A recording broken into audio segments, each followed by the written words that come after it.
All right, now we are live. Sweet. So I'm just trying to remember where we're at here. So, okay, so yeah, pretty much right when we started talking about Michigan State. All right, so 3, 2, 1. And let's talk about here Michigan State's opponent this coming Saturday. We got a trophy game, Brodee. We got a trophy game. And we are talking about the battle for the old brass spittoon. If you can't get excited about that, then I don't know what I can do for you. I'm exhilarated, Zach. I'm exhilarated. But let's break down the opponent here. The Indiana Hoosiers coming into this game 3-0 on the season. They have wins over FIU, Virginia, and Ball State to open the season. They beat Ball State last week 38-10. Ball State team ain't nothing to mess with too. Giving Notre Dame a hard time. Definitely. And, you talk about Indiana, really, this has been kind of their MO. They've always started, the season off, winning a few games in the non-conference, and then they kind of fade as they go into the Big Ten season. But a lot of people are talking kind of in the local, in the Indiana area, in the Indianapolis area. I was reading some articles from the Indy Star earlier today talking about whether or not this Hoosiers team is different from the past. And a lot of people are kind of buying into the Hoosiers right now just because they seem to be playing that brand of football. They're a tough, physical team. They can run the football. They have a really good secondary. And that offensive line is really experienced. And they've only allowed 1 sack on the entire season. Oh, my God. I was hearing, before, a couple of days ago, they were talking about how bad the offensive line is. It sounds like they didn't know what they were talking about. It sounds like, Peyton Ramsey's got some soldiers in front of him. Yeah, I mean, they're all guys that have been in the battles before, in the battles of the Big Ten, so they're experienced up front. And but let's kind of break down the opponent here. Peyton Ramsey, he's a redshirt sophomore. He played 8 games last season, and he started all 3 games to start this year. And the efficiency is there. He doesn't, as far as throwing the ball down the field, Indiana hasn't really done much of that yet. They only average about 6.3 yards per completion, so not a whole lot of they haven't really taken a whole lot of chances downfield. But as far as the efficiency goes, a 73.7% as far as the completion percentage goes, that's excellent as far as quarterbacks go. That's for sure. Like you said, not a lot of downfield shots. More of the wheel passes, or wheel routes, slant routes, screen passes, things along those lines. But if you can run those to excuse me, you can be effective with those. Why would you go away from it? Yeah, and the thing with this Indiana offense is they're a high tempo offense. Running kind of a no huddle type of offense, similar to what Michigan State has seen in the first 2 weeks. Week 1 against Utah State, and then last week against Arizona State. So maybe that's an advantage for Michigan State since they've kind of had that experience through 2 games to kind of play against that defense. Mark D'Antonio can point to the game tape and be like, all right, guys, we faced this type of offense, first 2 games of the season. Let's take what we learned and let's apply it to this game. No, definitely. And the thing is that, from the past games, they've had deep threats. And I don't know if this team has that, like you were talking about earlier. I don't know if Peyton Ramsey's going to be able to make the throws if they, cut off those, screen passes, or if they cut off, the slant routes. If the cornerbacks do their job, I think the safety is going to have an easy night, either, as far as interceptions, or you just won't see anything his way. Yeah, and it's funny that you bring that up as far as the receivers. I was really thinking they lost a lot of experience from last year. They had a guy Sammy Cobb, who's now he went into the NFL draft last year as a junior. So I mean they had some experience leave this team as far as receivers go. They have some other guys that are upperclassmen, but they haven't really played as much. Senior Luke Timian, he's more of kind of a slot speed guy. He leads the team with 13 catches on the season for 138 yards. And then, you talk about Donovan Hale, big target, 6'4", 227 pounds. He leads the team with 3 touchdowns on the season. So if Indiana's in the red zone, those are the 2 guys that you really got to keep an eye out for if you're Justin Lane and Josh Butler and the rest of that secondary for Michigan State. Definitely. We've talked about this before. With us, outside of the pod, that Donovan Hale is, almost like a tight end in the fact that, like, with their down the field game, their deep game not really being there. He's just gonna hit his curl route, box the cornerback out, box whoever's on him out, and make those catches. I think he's going to be a huge threat in 3rd and 9 situations, 3rd and 7 situations, things like that, as well as, like you said, in the red zone, because he can just throw a lot of things his way. The big guy will go up and get it. Yeah, and that's a big thing. If you can have a guy like that, Michigan State has a guy similar to that in Felton Davis. When you can get a big target like that in the red zone, that helps you. You could be that much more efficient when trying to score touchdowns. But really, when I was kind of looking at some articles around the internet about Indiana, I brought up a piece from LSJ where Lansing State Journal's Graham Couch actually interviewed one of the writers over at the Indy Star, and that writer brought up the fact that Indiana really needed a surprise player to like help them break out this season, and that surprise player so far has been true freshman running back Stevie Scott. He's been a workhorse for the Hoosiers, 388 yards on 5.6 yards per carry to start the season. He had a 200-yard rushing performance against Virginia, ran for 114 yards against Ball State. Has 3 touchdowns on the season. He's a big bruising back, 6'2", 233 pounds, and they're really going to be looking for him to get that ground game going. Whether or not they can against a really tough Michigan State front that hasn't really allowed anyone to run the football against them so far this season, I think that's going to be really the matchup to watch, that defensive line and those linebackers against that offensive line and Stevie Scott. Definitely. When it comes to Stevie Scott, what I'm looking forward to is to seeing if he can, bounce back. Not to sound like I'm on, Indiana's, side rooting for them or anything, but, he's had so much success as a true freshman, out of Syracuse, New York. And, I want to see if his New York swag can bounce back from being punched in the mouth like I think this defense is going to do. And, I wonder if he only has, a little bit of yardage throughout the first 2 quarters at that second half, with our defense, if his confidence will go down. I want to see if he has that mental fortitude to, really show his prowess, against us the same way he has against Virginia and Ball State. Yeah, definitely. I mean, that's going to be one of the bigger matchups to watch. Another matchup will be how Michigan State attacks this really tough secondary for Indiana. A player, too, that, I want to point out for Indiana, senior safety Jonathan Crawford. He started 41 straight games for the Hoosiers, so he's definitely a guy that's, been through the battles in the Big Ten. He knows what to see. He knows what to watch for. And he's currently leading the team in tackles with 15. He has a forced fumble, a pick 6. So, I mean, he's obviously making plays for this defense. So Michigan State, Brian Lewerke is going to have to really key on him, every snap before the snap to make sure that, okay, we know where Jonathan Crawford is on the field. We know where he's at, because that's a guy that could really change a game as far as forcing turnovers and really changing the game as far as he's kind of like a center fielder in baseball, if you will. Definitely. One thing I'm really looking forward to from Brian Lewerke is to see, what his reads are going to be, coming out of the bye week, because, there's a couple throws, a couple interceptions in the first couple games that it felt like they were forced. It felt like he wasn't reading the plays right. He trusts his arm a little too much, a little Matthew Stafford-esque in that sense, not to bring up the Lions all the time, but I really want to know, or really want to see if, if he doesn't, trust his arm so much that Jonathan Crawford, turn something into, a game-changing play, something in, the third or fourth quarter where, Brian Lewerke, trusts his talent and, gives the game away almost. Yeah, I think this is a big game for Lewerke as far as, a lot of people, he had a lot of hype coming into the season for Michigan State. A lot of people, not a lot of people, but some people kind of had him as kind of a under the radar, perhaps Heisman candidate for Michigan State. And he's played, he hasn't played terrible, but he also hasn't played up to the expectation that a lot of people laid on him before the season.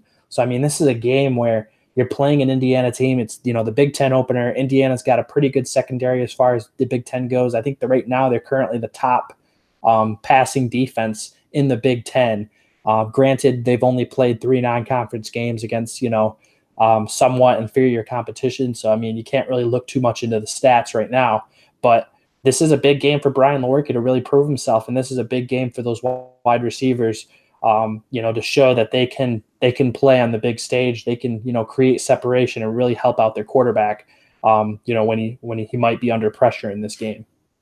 Definitely. I know that, we were talking about the depth chart, before the podcast, and, LJ Scott is really, or LJ Scott's going to be back for this game. And, I think it's also going to be a testament for him to see if, he's healthy enough to take advantage of this rush defense of Indiana that's allowed, they allowed 200 yards rushing to Ball State.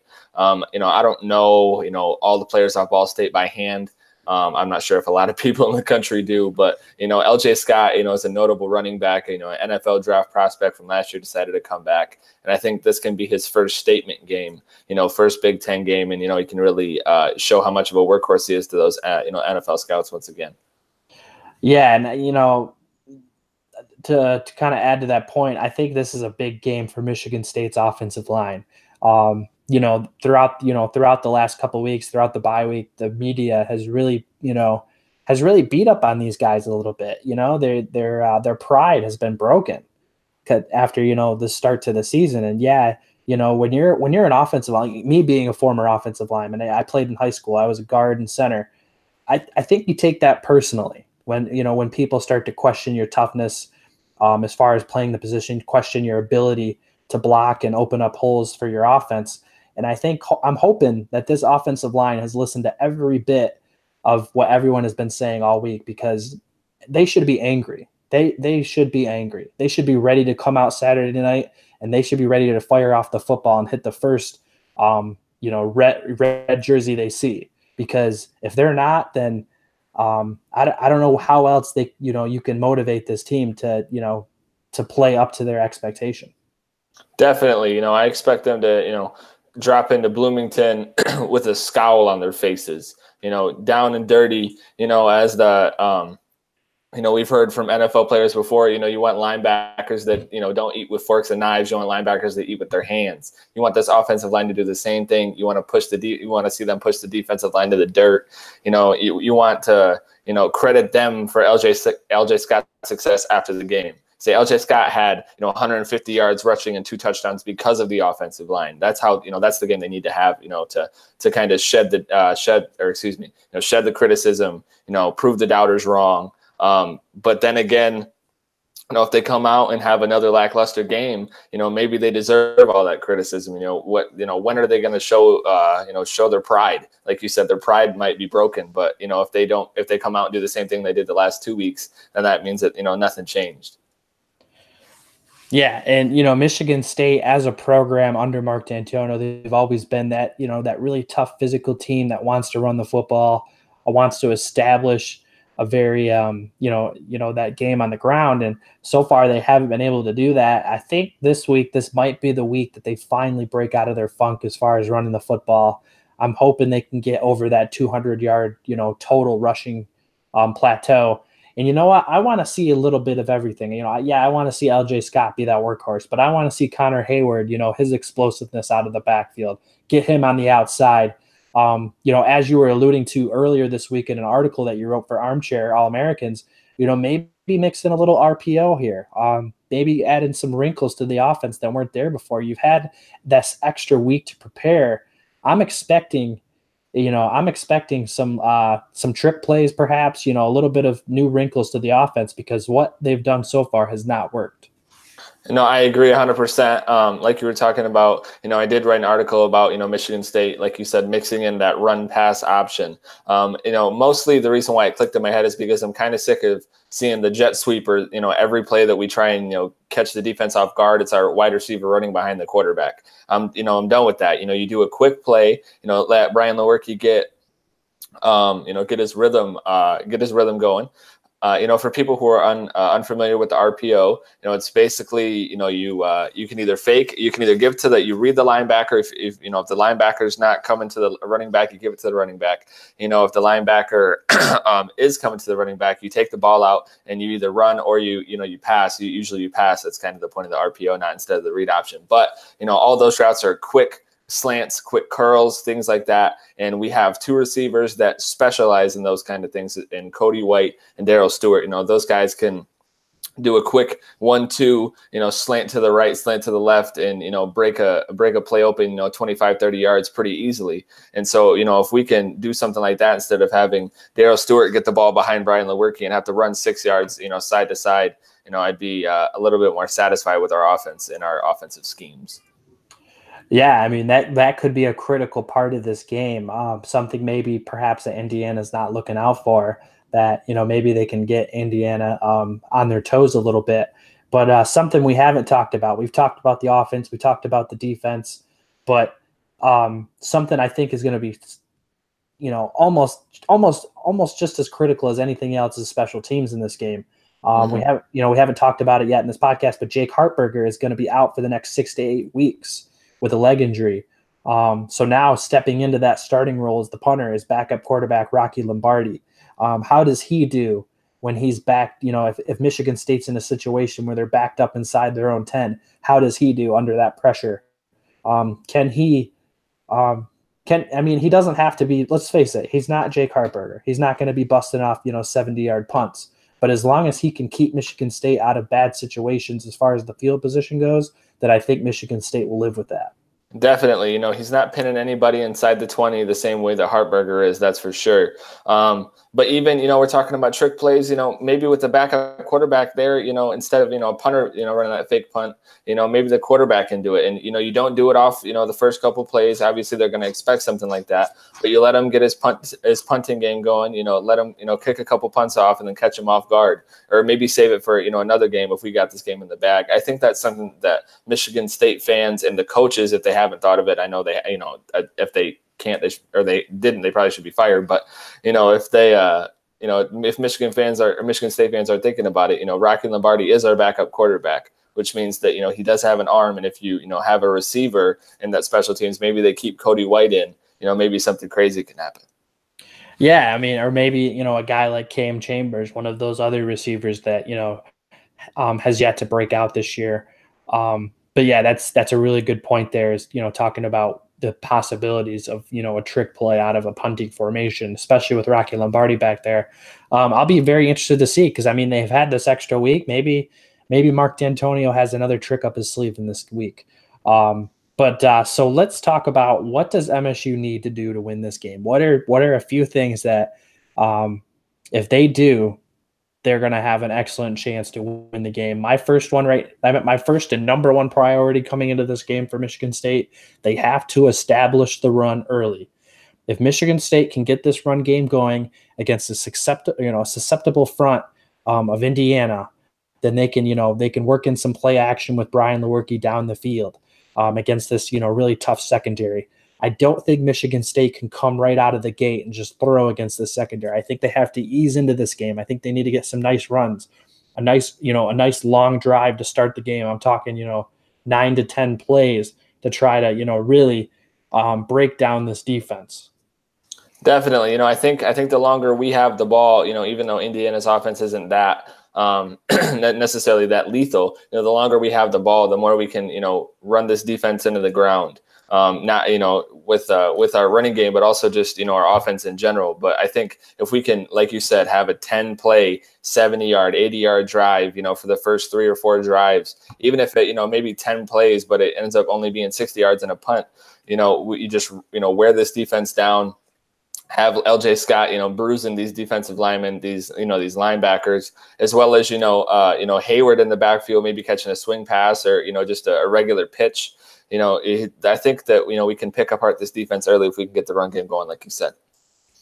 Definitely. And, another thing, too, that will be very important in this game, Michigan State has struggled to get pressure on the quarterback so far in their first 2 games.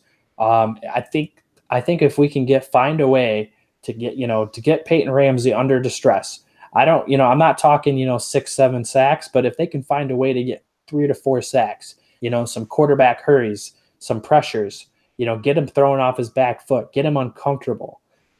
That's going to go a long ways towards winning this game, because I think this offense is all predicated on being comfortable. Peyton Ramsey, how comfortable is he running this, up tempo offense, getting the team to the line of scrimmage, calling out the play, seeing the front of Michigan State and whether or not he can audible to a run or a pass. It's all about, being comfortable or not. And if Michigan State can get him out of that comfortability, I don't know if that's a word, comfortability, but you get my point. If they can get him under distress, then I think that's going to go a long ways towards Michigan State winning this game. No, I completely agree. Something you hear a lot about young quarterbacks, they see ghosts. They feel the pressure when the pressure necessarily isn't there, and that comes after they felt the pressure a couple of times, and I think that can definitely happen this game if we can rush him early. Like you said, hurry him. Just let him feel our defensive line.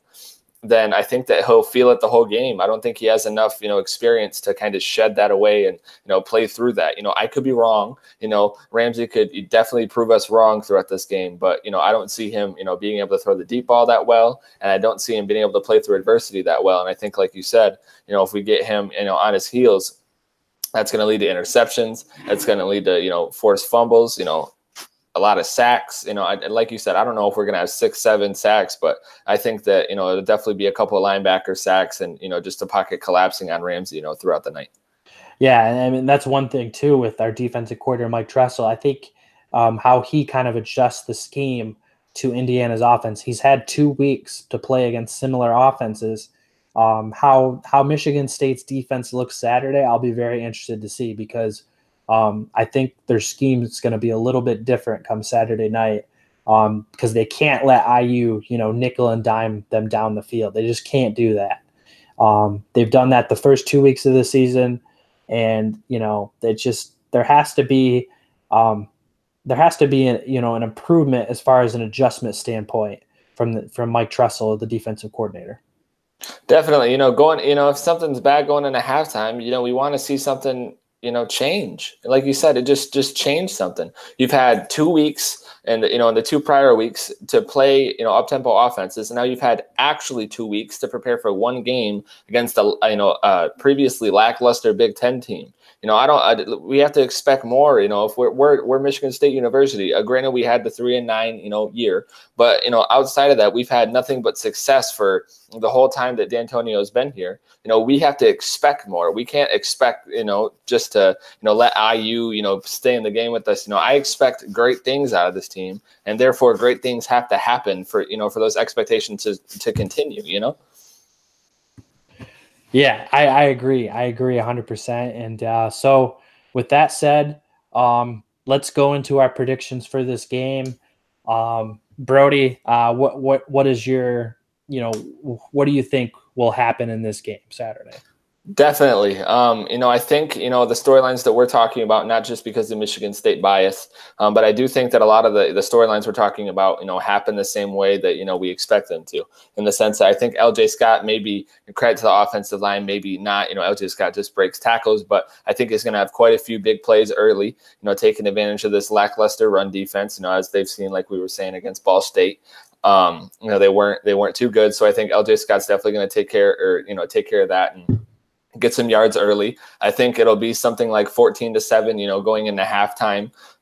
Credit to Lewerke, or maybe, a defensive touchdown, a potential pick 6, because of Peyton Ramsey, and we go into, like I said, halftime at 14-7. I think Indiana comes out, scores, and then our defense shuts them down for the rest of the game. And it depends if we want to run up the score or just, run LJ Scott and Cameron Hayward and the crew kind of, let them eat the clock.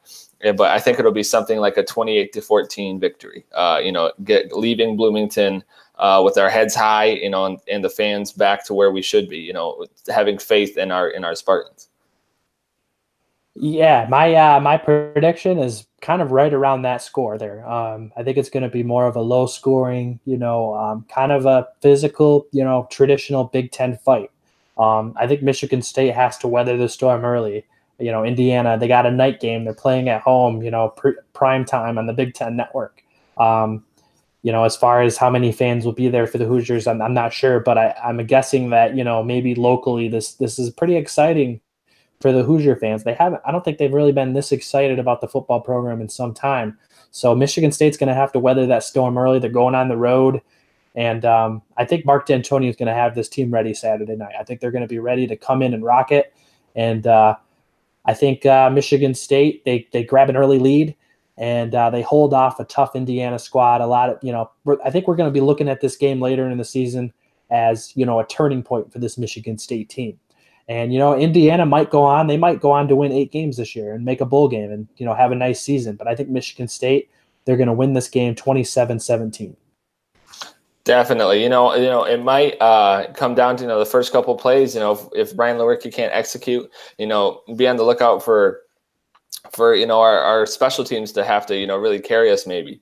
I hope that's not the case. I don't think that would be the case. But, in the past couple of weeks, our offense hasn't executed as far as getting, touchdowns. And so we might be looking at our super low scoring game, kind of like what you're talking about, where we'd have 3 successful drives, but we end up with 9 points. So I hope that that storyline doesn't play out, the way that, we want the other storylines to play out. Yeah. And, another thing to really keep an eye on is that weather going into Bloomington Saturday. The weather's been kind of unpredictable to start the season here in the Midwest. So if it's one of those games where it's playing in a downpouring rain, then I think that really changes the game plan for both teams as far as, trying to throw the football. And we could see one of those games kind of like what we saw last year with Michigan State and Michigan, where both teams really, it was all about, field position and protecting the football. So that'll be interesting to watch too, leading up to Saturday. I haven't really had a chance to really look at the weather, forecast for Bloomington on Saturday, but I know a couple years ago, it was kind of one of those sloppy, traditional, Big Ten games. But yeah, so I mean that's kind of the way we see it as far as Michigan State and Indiana. Zach, real quick, the weather is gonna be a little chilly. It's 67, high of 67, so it'll probably be around 60 game time, because of things like that. But there's not a lot of precipitation. It looks like the not to be your local weatherman, but it looks like the rain isn't going to come in, and it's just going to be a cloudy, kind of not cold but kind of grimy game. All right. I mean, that sounds good to me then. As MSU's PA announcer would say, it's a beautiful day for football. So with that said, Michigan State, I think currently they're a 5-point favorite on the road. Are you looking to put some money down on this game, Brodee? I think I'll stay this one out. My faith in MSU, as a fan has not wavered, but if I was going to put some money on it, I don't know if I can trust this squad just yet. Well, if you are, there's only one place to go, and it's mybookie.com.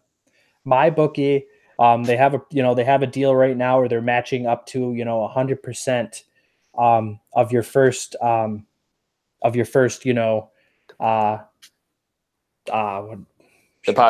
deposit. Yes, that was the word I was looking for. Thank you. So mybookie.com, they're matching 100% of your first deposit. If you use the promo code from this podcast, NV25, that's ENVY25, all caps, you use that promo code at the website.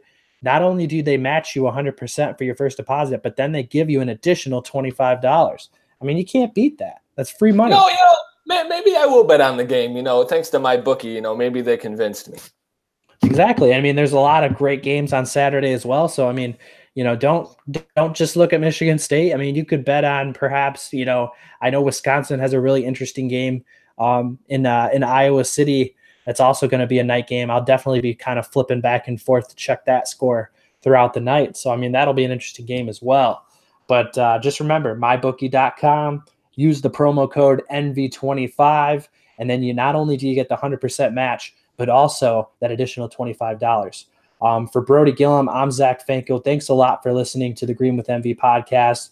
And let's go to Bloomington and get that W. Go Green. Go White.